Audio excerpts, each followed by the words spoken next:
The Chronicle written by Abbot Arnold of Lübeck between 1172 and 1209 provides one of the most vital windows into the High Middle Ages.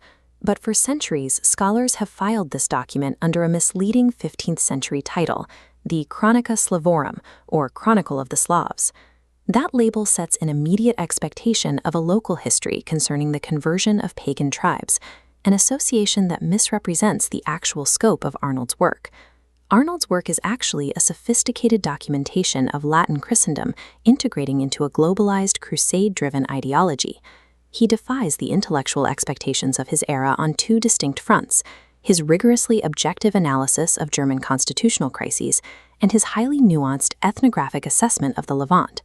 Relying on inaccurate archival labels restricts our ability to recognize the interconnectedness of medieval intellectual life. By the turn of the 13th century, Lübeck functioned as a booming commercial nexus, rapidly expanding its harbor to facilitate international trade. Arnold himself was educated in Brunswick, placing him squarely within the political orbit of the powerful Welf dynasty, specifically Duke Henry the Lion. Because of this proximity, a persistent assumption dictates that his chronicle operates as sheer Welf dynastic propaganda, engineered to undermine their rivals, the Staufen emperors. Yet the text demonstrates a strict methodological commitment to objective observation. Arnold routinely prioritized accurate political reporting over his own dynastic loyalties. Operating from an international trade hub rather than a cloistered rural outpost allowed Arnold to synthesize a uniquely global, data-driven worldview. We see this objectivity clearly in his reporting on the domestic clash between Emperor Frederick Barbarossa and his own patron, Henry the Lion. Arnold does not shy away from documenting the Duke's culpability. He explicitly records Henry's superbia, his pride, as a primary catalyst for the conflict. The emperor's definitive legal response was issued on April 13, 1180, known today as the Gelnhausen Charter. The charter formally decrees the stripping of Henry's duchies, specifically citing his contumacy and the evident crime of high treason against the empire. It lays out a strict adherence to procedure, noting Henry was summoned by a lawful triple edict according to established feudal law. Arnold's account maps directly onto this legal reality.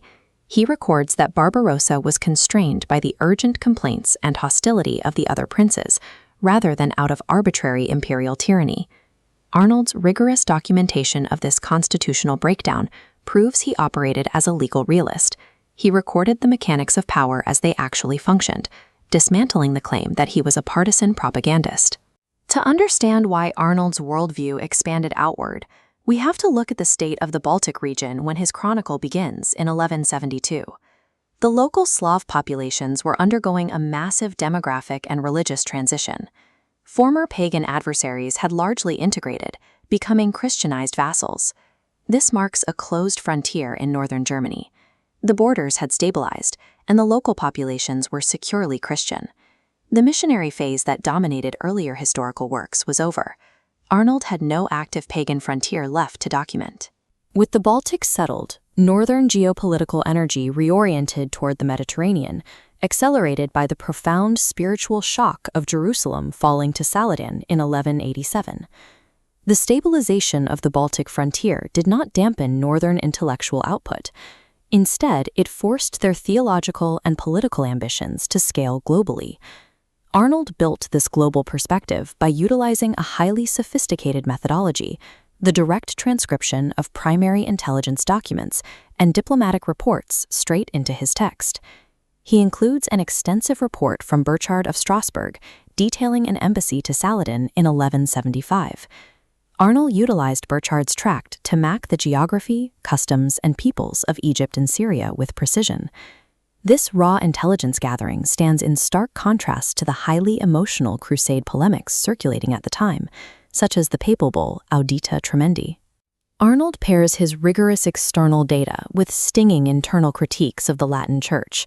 He details the corruption and negligence of Christian bishops, framing the 1187 loss of Jerusalem as an inevitable divine punishment for these failures. By prioritizing raw data and structural self-criticism over localized propaganda, Arnold engineered a sophisticated worldview, highly unusual for a monk operating on the northern periphery. Standard 12th century Latin depictions of Islamic adversaries relied heavily on monstrous myths and religious vitriol. Arnold offers an ethnographic anomaly. He consistently presents Islamic leaders as rational, highly capable political and military actors. During his account of the 1197 Crusade, he provides detailed textual evidence of the siege negotiations at the fortress of Toron.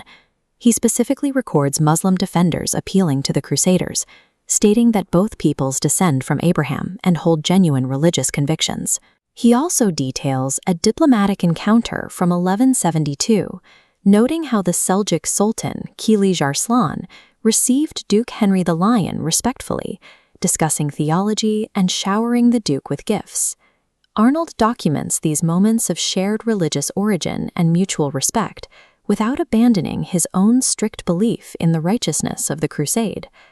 Access to accurate geopolitical intelligence allowed him to construct a nuanced ethnography of the Levant, defying the xenophobic tropes relied upon by his contemporaries. Information from the imperial court, Rome, and the Levant continuously converged on the trade hub of Lübeck. Given this massive scope, the title Chronica Slavorum must be discarded.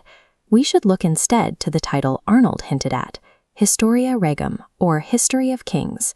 That label captures his analytical synthesis of constitutional law, rival dynasties, and the machinery of the global crusade. His work proves that by the early 13th century, intellectual life in European boomtowns was deeply interconnected with the global stage.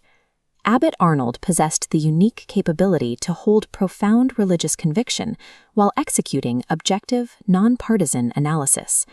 Because of this, his Chronicle stands as a paramount example of early European geopolitical literature. The archival trap of a poor title nearly reduced a global masterpiece into a regional footnote.